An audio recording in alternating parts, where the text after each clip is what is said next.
이제 오늘은 산소 해리 곡선 페이지 304쪽부터 할 거고, 시험에 대해서 간단히 얘기하자면, 똑같이 기말도 30문제, 객관식이고, 범위는, 우리가 앞에 중간고사 범위 플러스, 이제 4, 5장까지 들어가는데, 이것도 보면 찝어줄 거란 말이지.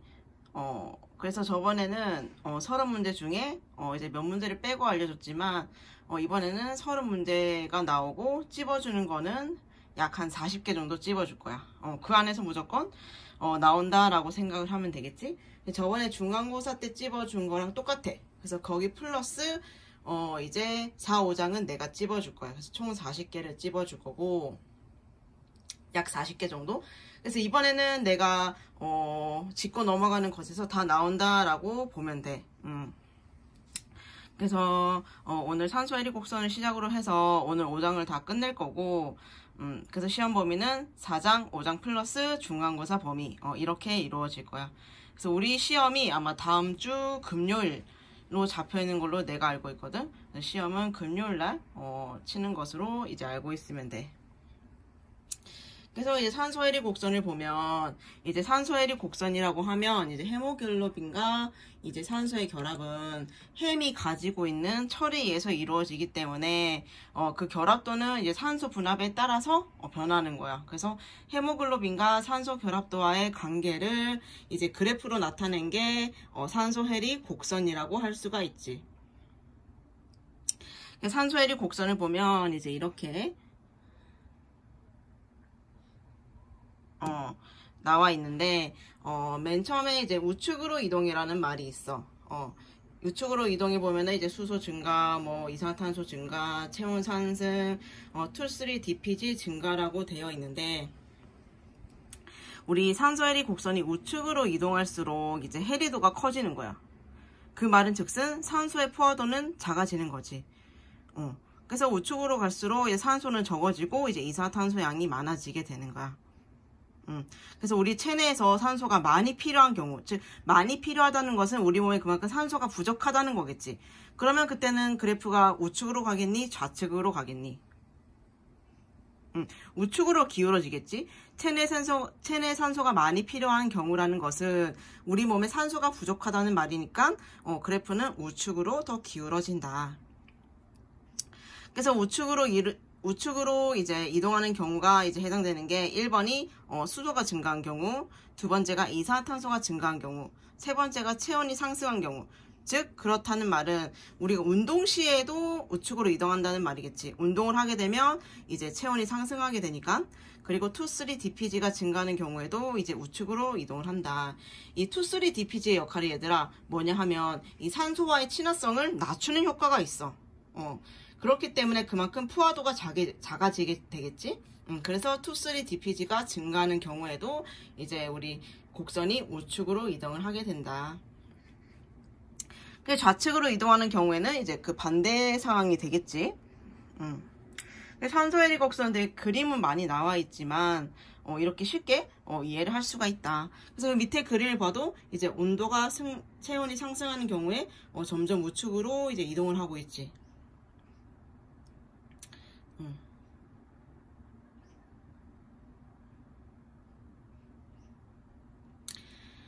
그래서 밑에 보면은 설명을 보면 혈액의 산소 분압이 증가하면 산소와 결합하는 헤모글로빈의 양이 증가하고 산소 분압이 감소하면 산소와 결합하는 헤모글로빈의 양이 감소하기 때문에 이 곡선은 완만한 S자형 곡선을 갖게 된다.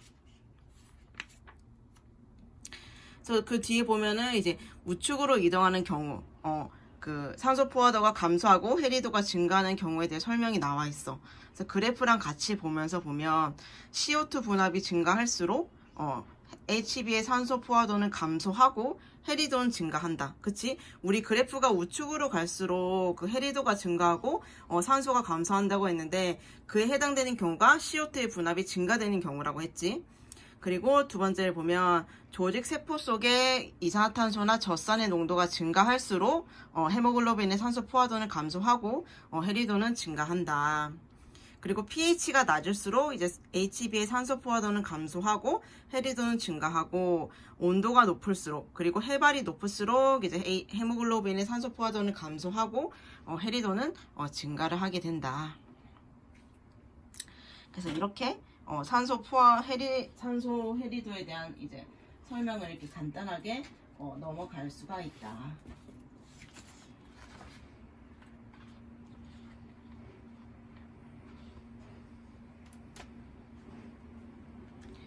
그 다음 이제 밑에 보면 지혈에 대해서 나와 있어. 지혈. 지혈이 이제 우리 몸에서 어떻게 이루어지는지 이게 나와 있는데, 우리 지혈과 혈액 응고에 있어서 중심적인 역할을 하는 애가 우리 혈액에서 어떤 거였니? 지혈에 있어서 이제 중심적인 역할을 하는 혈소판이지. 혈소판이 이제 지혈과 혈액 응고에 중심적인 역할을 한다. 그래서 혈소판의 수명이 되게 짧았잖아. 백혈구라든지 적혈구는 수명이 그나마 길었는데 3, 4개월 이렇게 길었는데 혈소판은 평균 수명이 한 5에서 9일 정도 밖에 안 돼. 그래서 이제 그 다음 밑에를 보면 지혈의 3단계라고 나와 있어. 지혈은 과연 어떻게 이루어지는지 보면 이제 혈관 수축의 작용에 의해서도 이루어지고, 우리가 손상을 받았으면, 즉 혈관에 손상이 일어났을 때 그 부위로 이제 혈소판이 모아지게 되는 거지. 그리고 이제 혈액 응고 기전에 의해서 이제 혈액 응고가 이루어지게 된다.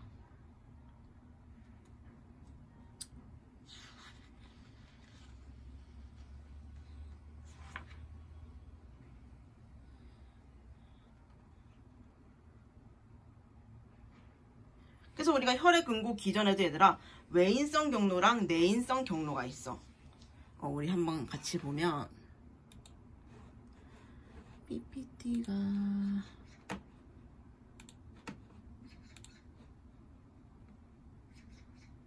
어디 갔지?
좀 전에 말했듯이 우리 혈액 응고 과정은 수많은 인자들에 의해서 일어나지만 이제 외인성 경로랑 이제 내인성 경로로 나눠질 수가 있는데, 우리가 이제 외인성 경로와 내인성 경로에 의해서 이제 프로트롬빈 활성 인자가 형성이 되는 거야.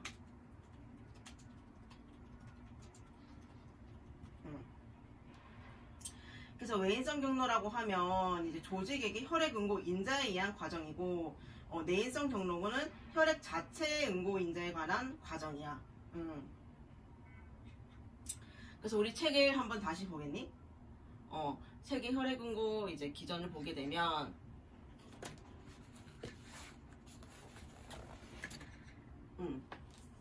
첫 번째로 보면 혈소판이 파괴가 되어 있어.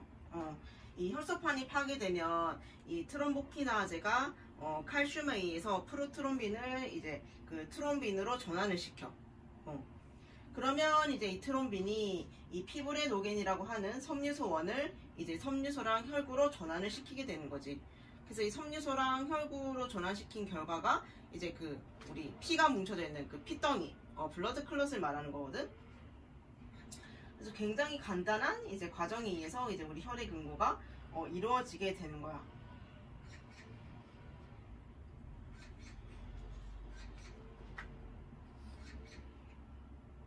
그래서 우리가 외인성 경로랑 내인성 경로가 있다고 했잖아. 그래서 우리가 알고 있는 이 외인성 경로는 이제 그 혈액응고가 이제 조직 손상이 심할 때 몇 초 내에 일어나는 대단히 빠른 경로야. 외인성 경로가 이제 혈액응고이 이루어지기까지가 대단히 몇 초 내에 일어나는 빠른 반응이지만, 이 내인성 경로라고 하면은 이 외인성 경로보다는 더 복잡해서 응고가 일어나기까지는 더 많은 시간이 필요해. 외인성 경로는 몇 초 내에 일어난다고 했지만, 이 내인성 경로는 한 최대 6분까지의 시간이 필요하게 되는 거지. 그래서 이 혈액응고 기전도 빠르게 발생을 한다. 그래서 우리가 지난 시간에 했듯이 그 혈액응고 인자 우리 했었지 얘들아. 그 1번부터 해서 우리 13번까지. 그래서 이 혈액응고 인자들이 우리 지혈이 이루어질 때 관여를 하게 되는 거지.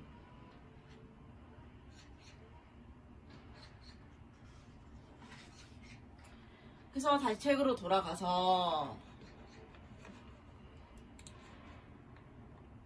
혈액응고 방지라는 방법이 있어. 혈액이 응고가 안 되게 하는 것을 말하는데, 책에 나와 있는 걸 보면 이제 수산화 나트륨, 구연산 나트륨, 헤파린, 히루딘 등은 혈액응고 억제 물질이다. 그래서 혈액이 응고가 되지 않게 하는 물질들을 말하는 거야. 그래서 이제 수산화 나트륨을 첨가하게 되면 이제 칼슘을 침전시키고, 구연산 나트륨도 마찬가지로 칼슘을 침전시키게 된다. 그래서 혈액이 응고가 되려면 얘들아 위에 봐봐.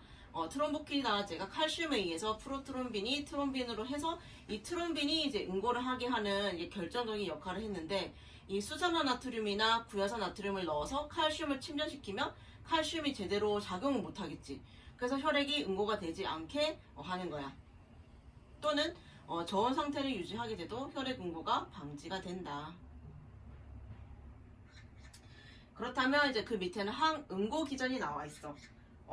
이제 그 혈액 응고 인자와 같이 혈액 응고를 촉진하는 물질을 이제 응고 촉진제라고 하는데, 책에 같이 보면 혈액은 응고를 촉진하는 항응고제와 항응고제 사이의 평형을 이루고 있다.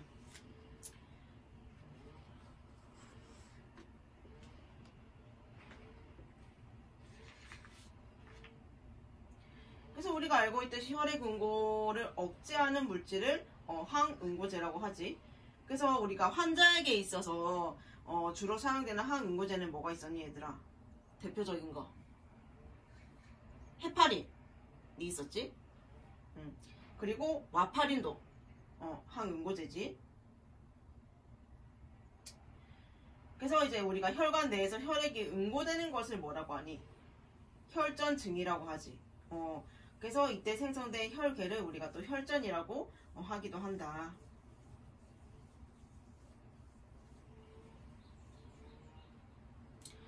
그래서 이제 그 밑으로 넘어가게 되면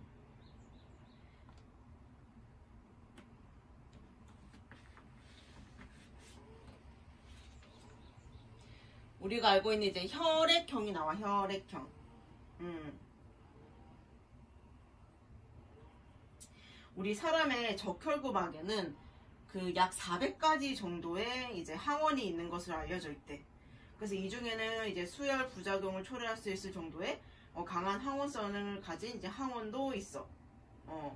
그래서 적혈구의 이제 A 항원이나 B 항원의 존재에 따라서 분류한 혈액형을 이제 ABO형, 그리고 RH 항원을 기준으로 분류한 혈액형을 RH형이라고 할 수가 있지. 그래서 우리 혈액형에 A형, B형, AB형, O형, 그리고 RH 플러스형, RH 마이너스형 이렇게 구분을 할 수가 있게 되는 거지.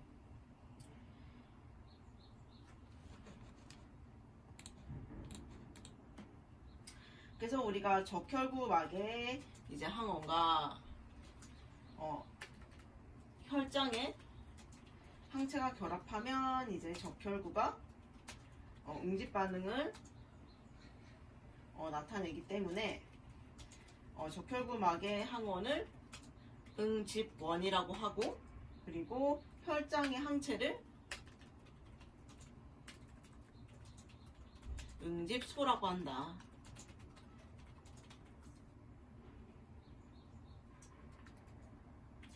그래서 우리가 응집원이 뭔지, 응집소니까 뭔지 이렇게 간단히 정의를 내릴 수가 있다.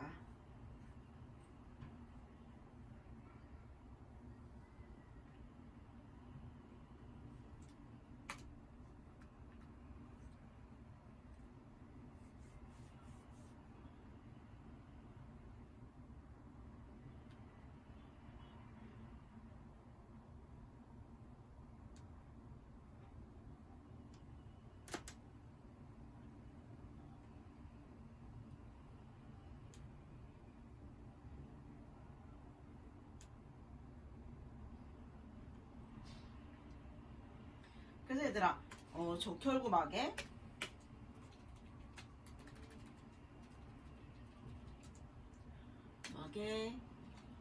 A 응집원만 있는 사람 혈액형이 뭐겠니? 적혈구막에 A 응집원만 있대. 그러면 A형이겠지. 그리고 적혈구막에 B 응집원만 있는 사람은 B형이 되겠지. 그리고 A와 B가 같이 있으면 우리가 알고 있는 AB형이 되는 거고, 그 다음에 A와 B 응집원 둘 다 없으면 우리가 O형이라고 한다.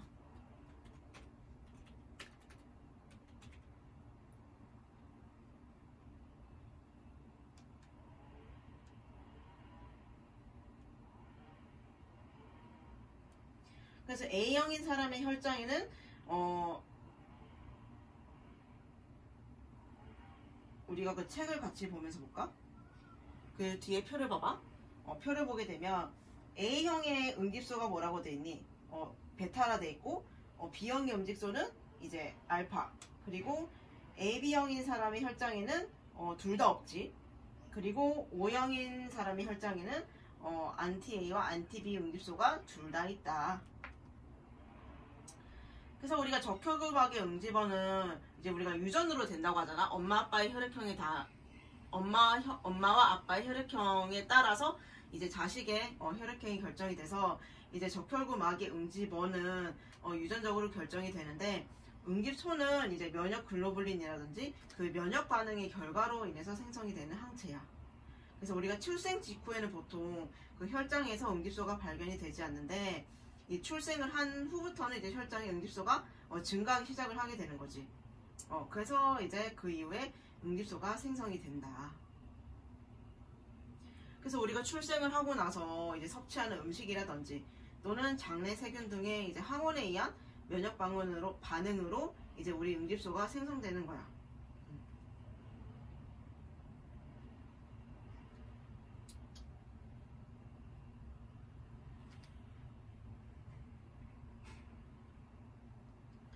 그래서 우리가 이 RH 혈액형의 응집원인 RH는 이 원숭이의 혈액에서 처음으로 발견이 됐대. 그래서 우리 책에도 나와 있어, 내용이. 여기 나와 있지. 두 번째 보면. 이 RH 혈액형이 응집원이 제일 처음에 원숭이에서 발견돼가지고 이름이 붙여진 거야.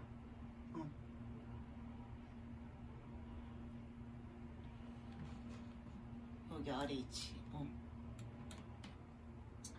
그래서 이제 A형 혈액형은 이제 A나 B 중에 우리가 어떤 응집원을 갖고 있느냐에 따라서 결정이 된다 했지.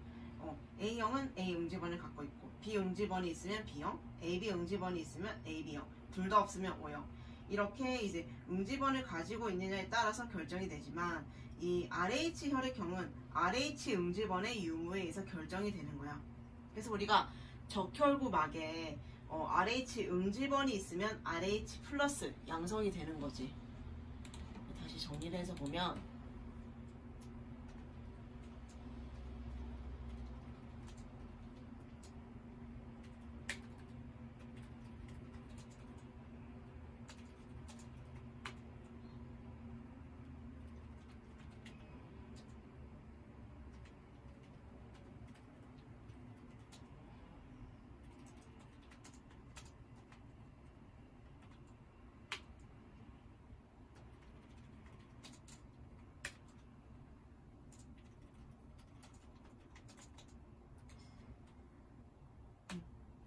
적혈구막에 RH 응집원이 있으면 RH 플러스 양성인 거고, 적혈구막에 없으면은 이제 RH 음성 마이너스가 되는 거야.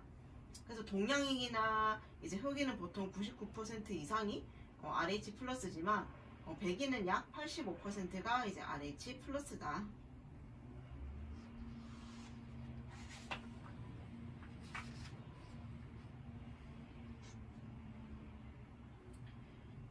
그래서 우리가 이제 수열도 함부로 할 수가 없지, 얘들아. 우리 밑에 태아 정모구증 나오는데 그거 말고 뒤에 그 수혈을 먼저 하도록 할게.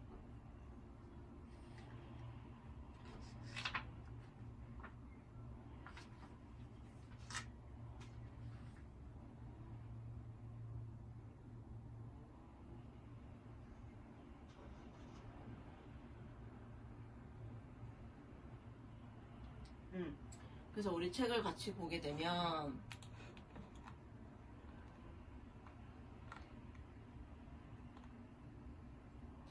수혈은 30%에서 40%의 혈액 손실이 있을 때 이제 혈압 유지가 어렵고 쇼크가 우려되면 수혈을 한다. 그래서 수혈액 내에 적혈구에 대한 응집소를 가지고 있는 환자에게 혈액을 공급하면 치명적인 수혈 반응이 일어나게 된다. 그래서 혈액형이 AB형인 사람은 응집소가 없기 때문에 ABO 부적합성으로 인한 수혈 반응을 유발하지 않으며 어떤 형의 혈액형도 수혈을 받을 수 있는 만능 수혈자 라고 하지만 혈액형이 O형인 사람은 적혈구에 AB 항원이 모두 없기 때문에 ABO 부적합성으로 인한 수혈 반응을 유발하지 않고 누구에게나 수혈을 할 수 있으므로 만능 공혈자라고 한다. 그래서 우리가 수혈이라고 하면 우리가 저렇게 혈액 손실이 있을 때 위급한 상황에서 생명을 구할 수 있는 중요한 방법이기도 하지만 잘못 시행되었을 때는 이제 인체에 심각한 손상을 입힐 수 있는 이제 위험한 무기가 될 수도 있지.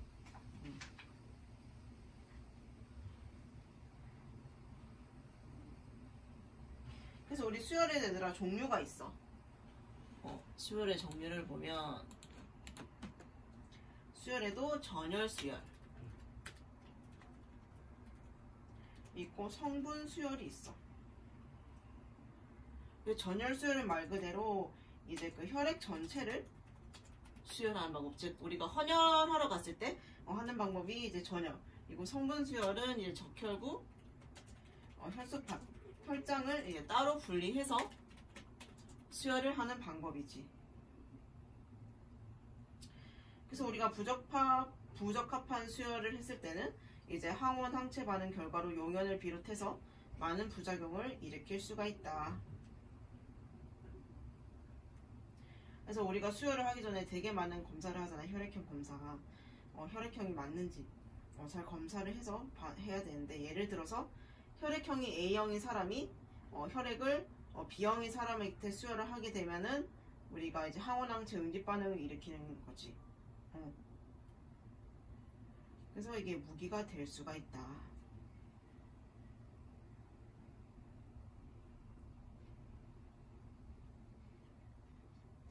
그래서 우리가 다시 앞으로 넘어가게 되면 우리가 태아 정모구증이라는 말이 나와. 태아 정모구증이라고 하면 이제 어머니랑 엄마랑 이제 아기 사이에 그 RH 부적합 반응으로서 이제 RH-의 어머니가 RH+의 태아를 임신하였을 때 이제 태아에게 발생할 수 있는 질환을 우리가 태아 정모구증이라고 하잖아. 그치?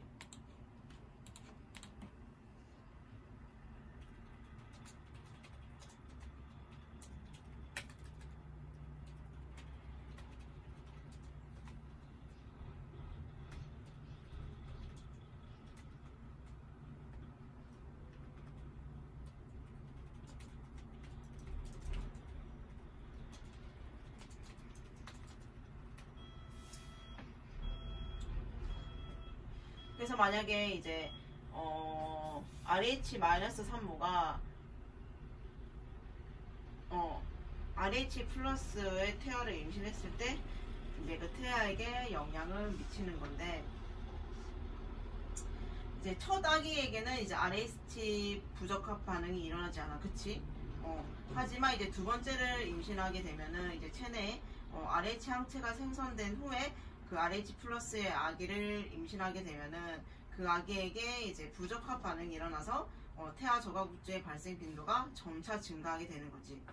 그래서 첫 아기는 이제 정상적으로 분만하고 두 번째 아기한테는 약 3%의 영향을 주고 세 번째 아기에는 약 10%의 영향을 주게 돼. 그래서 이게 차츰 저하구증의 발생 빈도가 증가를 하게 된다. 치료 방식은 이제 그 신생아의 혈액을 교환하는 이제 교환 수혈이나 모체 이제 안티 RH 응집원에 대한 항체를 주사해서 이제 모체 내에 생성된 RH 응집원을 이제 파괴를 하는 것이다. 그 책의 설명을 보면 RH-인 모친이 RH+인 태아를 임신하게 되면 태아에 대해 항 RH+ 항체를 생산한다. 그래서 두 번째 임시에는 항체 생산이 증대되고 항체는 태반을 통해서 태아 혈구를 파괴하기 때문에 약 17%에서 용혈성 질환이 일어날 수가 있다. 그래서 태아는 황달, 빈혈, 그리고 미숙한 적혈구의 출혈을 수반한 태아 정모구증이 된다. 그래서 반드시 엄마가 RH-여야지만 저 태아 정모구증이 발생할 수가 있는 거야.